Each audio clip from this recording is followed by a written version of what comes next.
tell me what happens to cervical mucus after ovulation if not pregnant. Let's go back to the starting point of this discussion.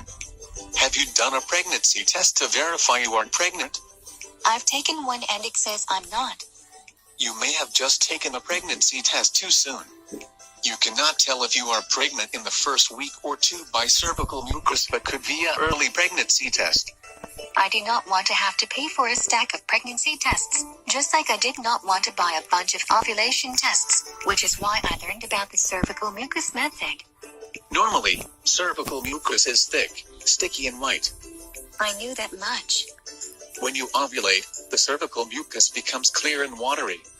That's to let the sperm go more easily. And after you ovulate, it goes back to being thick and white. I thought it changed after you got pregnant. It will remain thick and white if you get pregnant, and the volume is likely to increase a little when you're pregnant. What happens if you are not? The cervical mucus goes back to being thick and white. And after you have your period, it goes back to being thick and white until it changes when you ovulate again.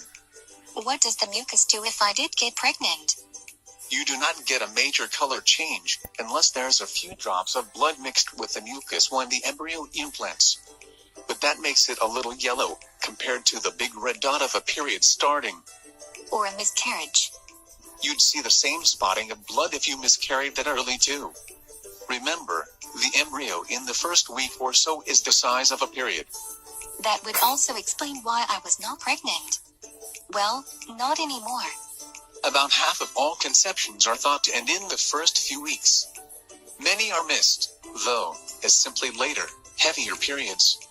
And if I saw that, I'd know I was not pregnant. If you were pregnant, you'd have sure signs like stomach pains as the uterus expands, breast pain as the breasts grow and morning sickness.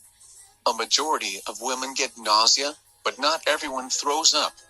So if I'm looking for signs I got pregnant, cervical mucus is not the body fluid that will make it the most obvious. No, peeing on a pregnancy test would, as well as give the clearest proof you are not pregnant too. I just wanted a way to know I was not pregnant before going through a stack of pregnancy tests to tell me the same thing. Test too soon, and they'll tell you no when the answer may really be yes.